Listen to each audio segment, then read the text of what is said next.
as you can see here that these 9 banks, they have floated the digital currency in a way that it will be restricted primarily to only the financial transactions, limited in the financial markets itself.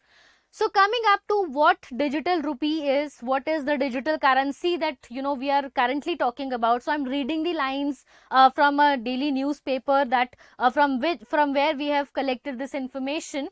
So a central bank digital currency, which is what it is named as, that is CBDC, or the digital rupee, is a digital form of currency notes. It is a digital form of currency notes which is issued by the Central Bank of India. So this rupee is nothing but an electronic form of the money. So as I am repetitively saying that it is not something which is backed by any denomination, or it is basically the digital format of the money that can be used in the contactless transactions. So it was presented in the Union Budget, as I had mentioned, and it was presented by our Finance Minister Nirmala Sitharaman. During that time, she announced that we are going to come forward with the digital currency soon, and there were many transitional changes were announced during the 2022 mission. And again, one is the digital currency, second was the digital university. So we are now expecting that not only in finance, in the education, healthcare, in fact in every segment of the nation, we are now promoting the digitization. Right. So digital rupee, as I had mentioned now, that it is it is a digital form of the legal tender of the fiat money, which can be used in exchange of the real currency, in exchange of the physical currency as well. So this is one such challenge which cryptocurrencies actually face, that some cryptocurrencies, they are not easily exchanged with the cash, with the money, with the legal tender, right? So speaking of the classification as given by the government of the digital currency, so there will be two types of this digital rupee. That will be retail. First one will be the retail, which will be potentially used by all of us, and the second will be the wholesale. So this wholesale is designed for the restricted access to select the financial institution. So the wholesale rupee, wholesale digital rupee will be selectively used by the financial institutions of India. Its use is restricted only and only to the financial institutions in the financial markets only. So I hope that by these terms you can somewhere relate it with the inflation as well. So in India, inflation is calculated in the retail and wholesale inflation. So somewhere that concept has been derived in the digital currency as well, and they are being used in the similar manner, that is the retail and the wholesale currency, wholesale digital currency, as we are using it here. So I'm sure that inflation, retail and wholesale inflation, the two most important topics of economics to be studied at a very early age, because inflation, all our macroeconomic policies surrounds around the inflation. The domestic inflation is one such topic which needs to be catered at an early stage, and if it goes beyond, then definitely it is an alarming sign for the economy, like what we have listened in the last segment, that Rishi Sunak, when he became the UK's Prime Minister, and why the list, what was the prime reason that the Liz Truss has resigned from the post of Prime Minister. She resigned because she stated that she failed to control the inflation in the UK, and that she failed to actually control the domestic prices going on a double digit number, or because inflation has gone as high as 12-13%, whereas their growth rate is merely 3 to 4% of the GDP. So which means that inflation is so important to be controlled in an economy, which may even create the political instabilities. And we have other examples as well, like Venezuela, Sri Lanka, Pakistan. So these nations, somewhere or the other, because of the domestic price crisis, had suffered in their economic as well as the political stances as well, right? So somewhere, yes, we can relate that the digital currency has definitely, and when you actually read the Keynesian theory of money, and of course, the money supply and everything, you will get to know that yes, how the value of money and price of money, they are two different topics, and how they are related to each other. And in an economy, value of money matters the most, because if value is being taken care of, then definitely its price will be controlled by the government. So then next, let's come to a very important topic, because most of our students are actually curious to know that what is the exact difference between this digital currency and the cryptocurrency. So again, I am reading a snippet from the Business Today newspaper that we have collected. So this snippet is in itself, it is a comprehensive analysis of the difference between the cryptocurrency and the digital currency. So I am reading this again. So first one is, the digital currency is an electronic form of the fiat money that can be used in the contactless transactions. Absolutely. So this is nothing but a digital form of money which can be used in any contactless transactions. So even currently you are using all the wallets, right? Google Pay, Phone Pay, Paytm. So all these are the money wallets that you are currently using. Ultimately, you have linked your money to these the external sources, and with the help of these intermediaries, you are making payments to all your daily needs that you are currently making. So if you want to maybe order food from Zomato, you want to buy clothing from Myntra, you want to pay your electricity bill, your LIC. So all these multiple services are provided under one umbrella, that is Google Pay or Paytm. You want to book flights ticket, train tickets, so everything, it is a one-stop solution that all these payment companies have already provided you. So kind of we are so comfortable using the digital money, or the online transactions are so comfortable with us now, that we will be very okay if we completely use the digital currency in terms of cash. Rather, the online penetration has increased ever since the COVID-19 pandemic, and we all know about this, that the online digital penetration rate have gone up ever since the COVID-19 pandemic has hit the nation. So it is almost like a blessing in disguise, because during the pandemic there was lesser and there was lesser use of the cash, and at that time these payment companies have got a hike, and they've been used by almost all the citizens in India. And now again, if you just go around in your places, you can see even a vegetable vendor is actually carrying a QR code, and that QR code, with that all the payments are being done with that QR code. So definitely, this is called the revolution in the payments line, in the financial literacy, whatever you may say, right? On the other hand, if I talk about the cryptocurrency, so cryptocurrency is a store of value that is secured by an encryption. Encryption is usually a term which you must have seen across in the WhatsApp. So WhatsApp, there is always a message whenever you start a new conversation with a new contact through WhatsApp. So there is a message that is written atop, that is, this message will be encrypted, which means that it is secured by the WhatsApp cloud that they have generated, and it is not subject to be leaked out, right? So that is the encryption. So cryptocurrency is a store of a value that is secured by encryption. I'm sure you must know about the Bitcoin, which lately started from 2009, and its value got pegged somewhere around 2018, and ever since it is going at a very faster rate, because of a very simple mechanism of demand and supply. Because the supply of the Bitcoin is quite limited, but its demand is going up and up. So ultimately, it follows a very simple mechanism, that if your supply is limited, or by limited I means it is constant, and if your demand is going up, so ultimately the price of that commodity or price of that service, price of that currency will start growing up. So ever since the trend of holding the cryptocurrencies has come into the in the markets, the demand has gone up while the supply remained constant. The prices of the cryptocurrencies has started going up.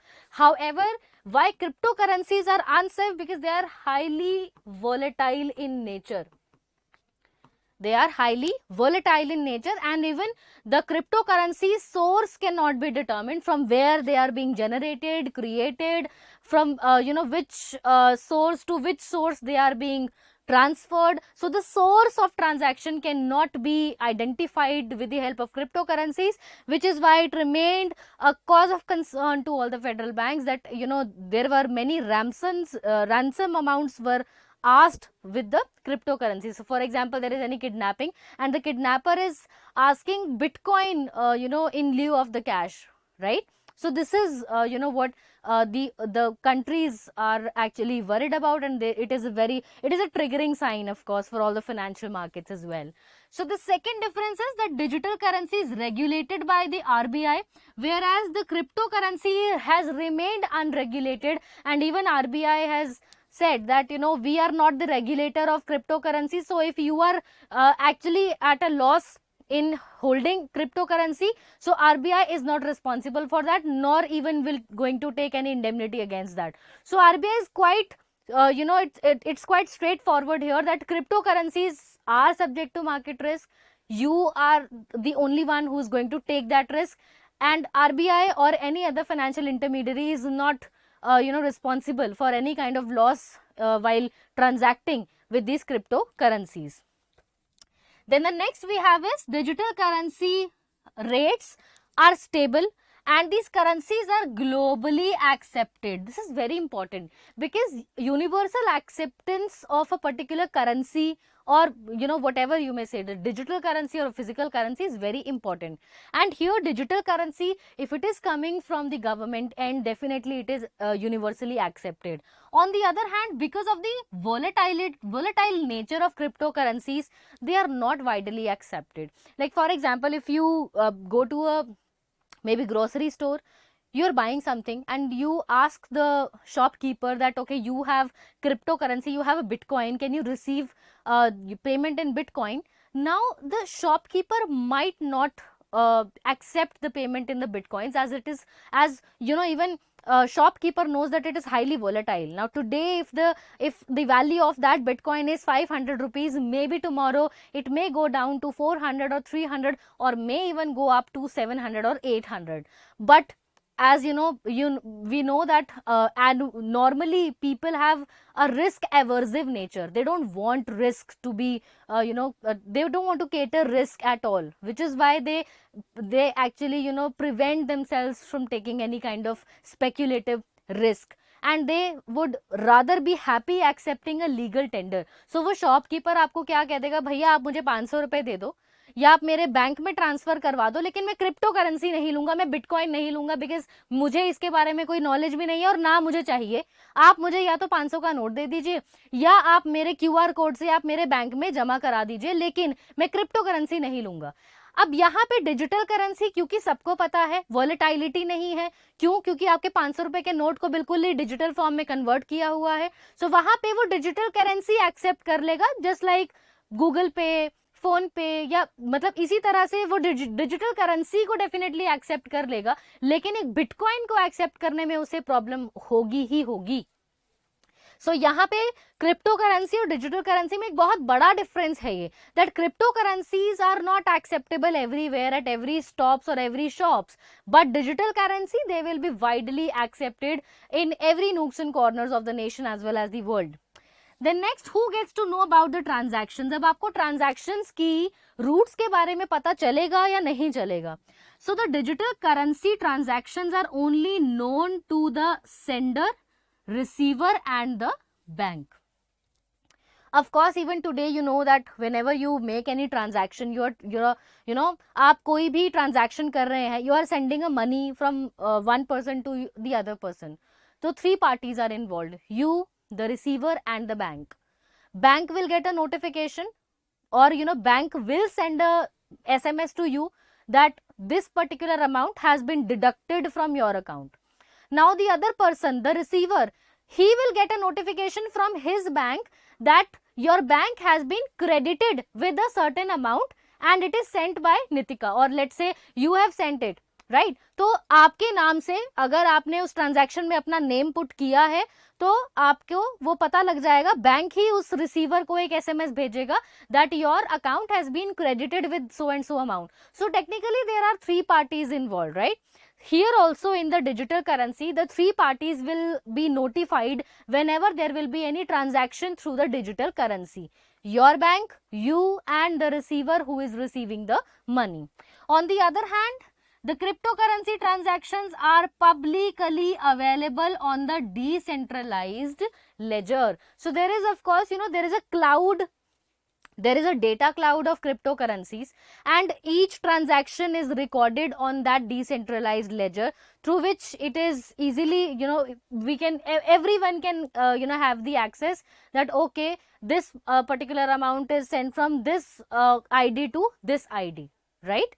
However, the most important information is the owner of that ID. Now, the owner of the ID is never known. So, which is, like I had mentioned, though, so this creates a lot of havoc in the terror world, in the terrorism world, because all the transaction is happening through the cryptocurrencies and they don't know the owner of the ID, that they have no information about that. However, they know that certain bitcoins have been transferred from one ID to the other, but who is the owner of the ID? There can be forgeries in registering the IDs as well. So that even in India there are a lot of forgeries going on in the in the name of identities, right? So in the cryptocurrencies, the identity forging is very common, right? And last but not the least, the digital currency needs strong passwords to protect the digital wallets, apps, credit and debit cards. So a very strong passwords will be set by you or will be suggested by the app that you're using. So your currency will be protected through a very strong password. On the other hand, the cryptocurrencies are only and only secured by the encryptions, right? So I'm not saying that let's see how digital currencies are going to afloat in the market and how we are going to protect it. But yes, until now, any kind of Bitcoin losses, because it is encrypted, so encryption files are very hard to crack and hard to code. But yes, anything can be possible in the today's world. So even for the digital currency, whenever there is a digitization or digital revolution is involved, then there are some loopholes and hacks also available. So we are expecting that, okay, the digital currency, it must come in the market, but with the strong protection net, because we need to safeguard our money. The more you keep it online, the more it is prone to the hacks, right?